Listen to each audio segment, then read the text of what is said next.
இது டேலண்ட மட்டுமோ டான்ஸ மட்டுமோ இல்ல அண்ணனோட பாட்டை மட்டும் கேட்டு வளர்ந்த கூட்டம் கிடையாது. இது இந்த எலெக்ஷனோட லாஸ்ட் பதிவு கொஞ்சம் நீளமான பதிவு தான்.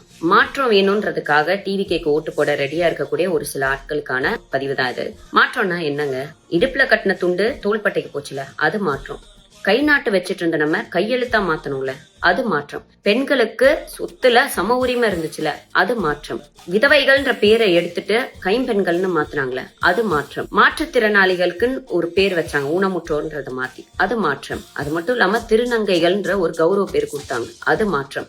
இதெல்லாம் மாற்றம்னு சொன்னா ஒத்துக்க முடியும். அந்தந்த ட்ரெண்டுக்கு ஏத்த மாதிரி, அந்தந்த சூழ்நிலைக்கு ஏத்த மாதிரி விஷயங்கள் நிறைய கொடுத்துட்டு இருக்காங்க, அதுதான் மாற்றம்.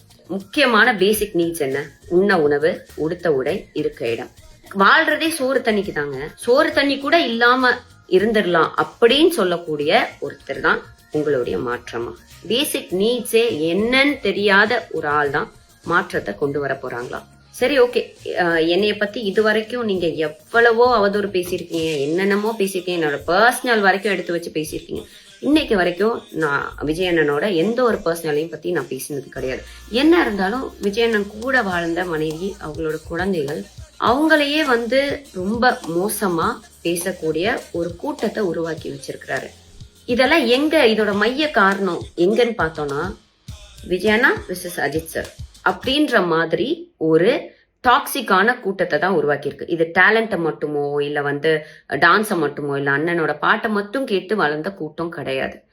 இதே நரேட்டிவ தான் இப்ப டிவிகே விசஸ் டிஎம்கே அப்படின்னு அரசியல்லையும் கொண்டு வர பாக்குறாங்க. சிவகார்த்திகேயன் அண்ணன் ஃபேன்ஸா இருக்கட்டும், இல்ல அஜித் சார் ஃபேன்ஸா இருக்கட்டும், இல்ல ரஜினி சாரோட ஃபேன்ஸா இருக்கட்டும், எல்லாரையும் ஆப்போசிட்ல வசைப்பாடி உருவான ஒரு கூட்டம். சரி, இதெல்லாம் ஒரு பக்கம் இருக்கட்டும்.